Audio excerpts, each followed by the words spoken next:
My name is Heather Feather. I am the owner of Rare Bird Medicine, and today's topic is midlife crisis. Are you having a midlife crisis? Are you freaking out? Perhaps you're dating someone or have been married to someone that just had a midlife crisis. They left you for a younger person. They went and got that sports car that we so often see in our movies and in our TV shows. Perhaps you started to have money, power, sex-related issues. And historically, in the previous years or decades, you were not struggling with those issues, but now they're real activated. Perhaps your lower portion of your body, your pelvis and the lower portion of your body has been shaking, vibrating, and reverberating. And why am I talking about that when we're talking about midlife crisis, everybody? I was a student and teacher at the School of Metaphysics in Dallas, Texas for a time. And when I was there, one of the teachings that they offer, they based their teachings on many things, including the phenomenal teachings of Yogananda. But one of the things that they taught is that at about the midlife marker, for most people, the Kundalini energy will seek to rise.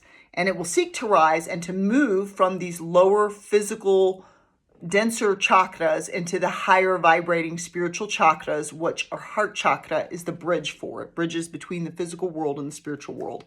And so those energy centers, it seeks to give us access to higher, more exalted channels of energy so that we can get a second lease on life when the energy begins to wane around the midlife marker. Now, I was well blessed here in Albuquerque to get to work for the 𝐬𝐨𝐫𝐞 Institute. Loved working with these beautiful humans and recommend all of their products. If you're struggling with grief, look up the 𝐬𝐨𝐫𝐞 Institute, Google that, try their deep love tinctures under the tongue. Or if you're needing self-love or self-compassion, Supernacia oil, you can drip in the nasal cavity before bed and you'll find your nasal cavity clear if you struggle with allergies. They have a lot of amazing products, which I could probably make a whole video about. So when I worked for them, one of the very, very wise teachers that was there and persons that participated with the 𝐬𝐨𝐫𝐞 Institute and worked there taught me that actually Kundalini can rise at any age. So for a more enlightened being or more evolved being, they may have Kundalini awakening at an earlier age because they need to use more energy to get through the life. But as a general rule, most people will have it around the midlife marker. And so typically at the school, we didn't recommend really working with Kundalini energy until you get to around that place because that is when you're meant to use that energy. I think it's okay to experiment with things. It's just good to know the base foundation qualities of what you're experimenting with. So you may have heard of the 7 chakras. And so this beautiful image came from my beloved friend Judy. And this is an image of our 7 chakras. Muladhara, the root chakra that sits in your pelvis and is typically the color red, has to deal with security, safety, belonging on earth, feeling like you belong here. Many people I've met do not. They feel way more ethereal or alien, even some will say that. But this has to do with security. Are you insecure?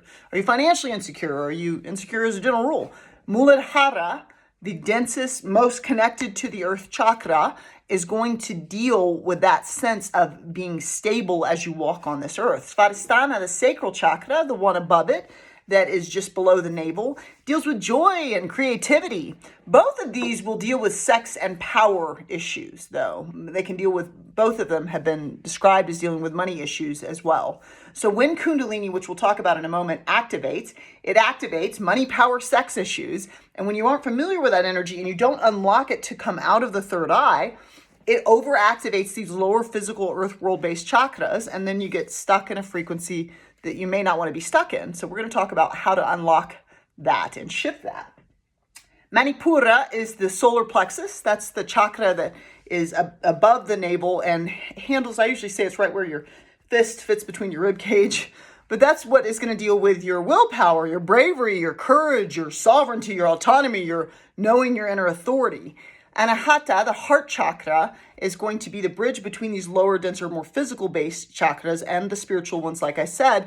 But Anahata will deal with I often place an infinity symbol in it so that I have infinite love for self and others. One half of the symbol for self, one half of the symbol for the world and all I touch and see and be involved with.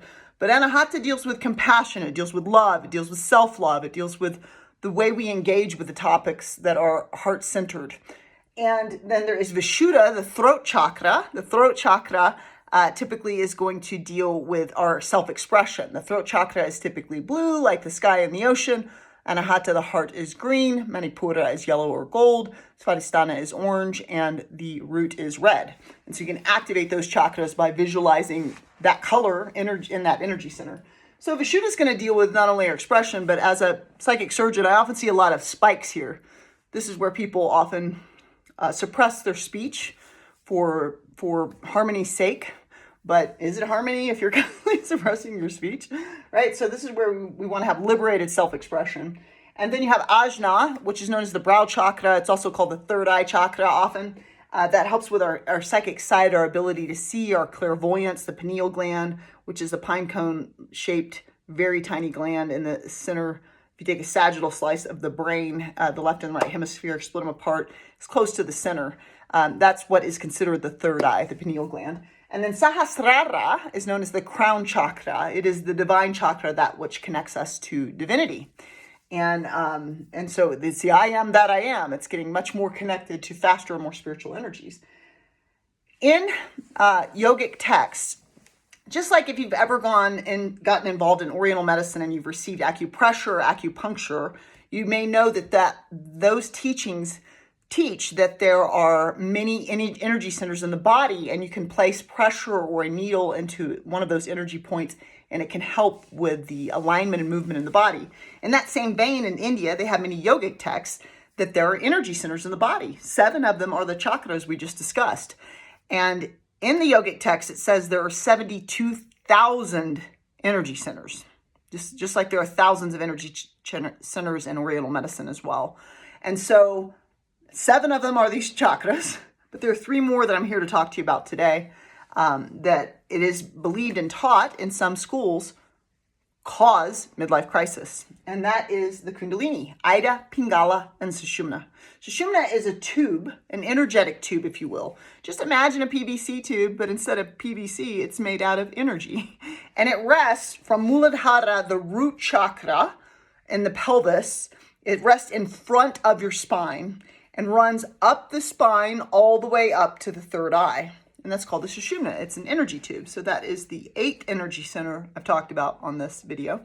And there are 2 more that I want to talk about. 9 and 10 are the 𝐸𝐮𝐻 and the Pingala. So Kundalini is the Sushumna tube and the 𝐸𝐮𝐻 and the Pingala. 𝐸𝐮𝐻 is seen as a 3.5 coiled snake. I don't know if you can see the snake heads here, but we're not talking about the Garden of Eden. We're not talking about evil snakes at all. We're talking about what would look like, if you were just looking at that energy in the body, it would look like a 3.5 coiled snake resting at the pelvis, at Muladhara, the root chakra, on the left side. So it would be on the left side of this energy center. And it is feminine, receptive, lunar, cold, still, calm. It is the feminine principle, and it is in every single human's body, irrespective of how you identify as a gender or as a sexuality. It has nothing to do with that. Everyone has a feminine principle energy center identified in the yogic text in our nadis, and everyone has a masculine principle. And we as humans engage in and express the feminine principle and the masculine principle. When you're being receptive and nurturing, you're activating the feminine principle and engaging in the feminine principle. When you're generous listening, you're activating the feminine principle. When you're receiving, like a vagina can receive, and when you go into it, there's nothing in there to grab and get out, because it is a vessel that receives.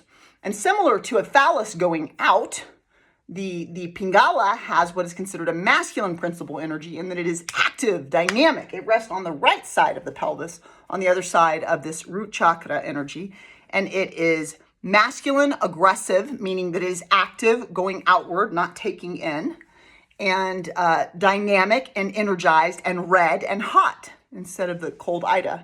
So everyone has in this philosophy an 𝐸𝐻 and a Pingala and a Sushumna, and those 3 things comprise what's called your Kundalini energy. Now, when the Kundalini starts to awaken, it starts to shake. Some people sometimes feel more clairsentient people that have psychic feelings, and they can feel things like, "Whoa, feels weird in here." They might literally feel their body begin to shake and reverberate in this area when the Kundalini awakens. If you start having serious money, sex, power-related issues, issues around your security, your safety, your sense of belonging here, your joy, your creativity, and you start making drastic changes, that also can be indicative of a Kundalini awakening. This is not Kundalini yoga, which I learned from my friend Kristen was created by a charlatan. This is not Kundalini yoga. It has nothing to do with it. This is Kundalini energy that the Mayans talked about. This has been discussed in ancient Egypt. There are many, many cultures throughout the annals of time that have discussed Kundalini energy. And my mom always said, a lie will always die. The truth will always be known. So when I look for truth, I look for something that has been sustaining throughout the annals of time. I don't find truth in things that tend to die because I believe them to be lies. And so this concept of Kundalini energy has been through many, many cultures, and it sustains. It keeps being offered, from culture to culture to culture.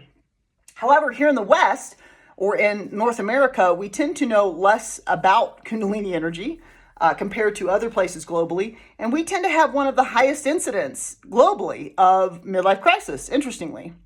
So one of the things that I wanted to teach today is how to unlock this. In the School of Metaphysics, I always start by placing myself in a ball of white light. This is an ancient shielding technique that's been used since the dawn of time. So Heather Feather places herself in a ball of white light that has a membrane. And all of my ally spirits, ancestors, angels, anyone that works with Heather Feather as an ally and as a beloved friend in the spirit realm to me, I have 35 spirit guides. I've got, 70 dead people over there.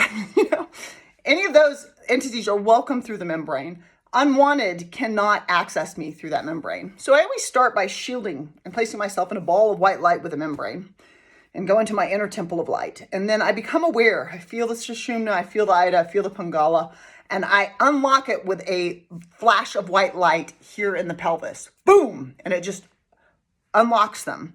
And then they unwind like a double helix in between each chakra and pour out of the third eye. And so they'll fill up your ball of light, if you will. And they're going to pour out in front of you and fill up that ball of light. Now, what do we do once we've unlocked the Kundalini? Well, first of all, what you've done is you have moved that energy from these lower base physical world chakras and overactivation of their energies, and you've moved them up into the more spiritual chakras, activating higher consciousness, higher energy, higher vitality, higher vibrancy. And so then what you can do is you can either visualize yourself in front of you and heal yourself. Oh, my shoulder hurts. You see your shoulder having mobility. You can place green light in it. You can see it functioning well. You can heal yourself physically, mentally, emotionally, spiritually, in any way you want. If you get permission from another person, you can also heal them. I always get permission, and it's important that another two-legged be receptive. As a medical intuitive and a psychic surgeon, there are spiritual principles and ethics that I work by. And I do not work on people without permission. Even people that are in the hospital that are unconscious, I speak to the person closest to them and I get permission. Do you believe they would give me permission? And do I have your permission?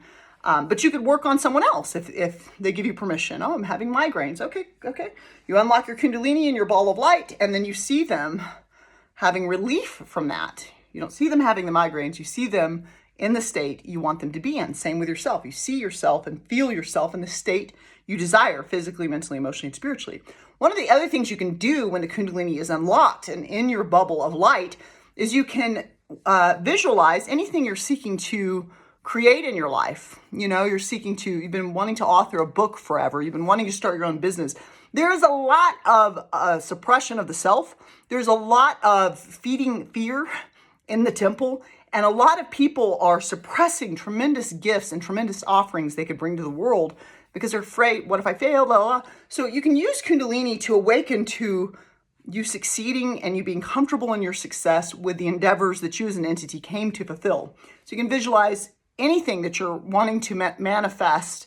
I would visualize the magical college of mysticism that I'm creating, the people, the community, the classes that I would teach on quantum alteration and magic and the elements and spirit and the plant medicine ceremonies and circles. So I would visualize this amazing community that I am very intentionally creating, and I would see such joy unfolding in me at getting to witness it. And then always when you're done, you allow that double helix to unwind back into place, locking the 𝐬𝐮𝐬𝐫𝐷 and the Pingala with a flash of white light. We never want the Kundalini just roaming around. You lock 𝐬𝐮𝐬𝐫𝐷 and Pingala back into place and secure the Kundalini energy. If you're having a midlife crisis, I highly recommend practicing this today. Amun.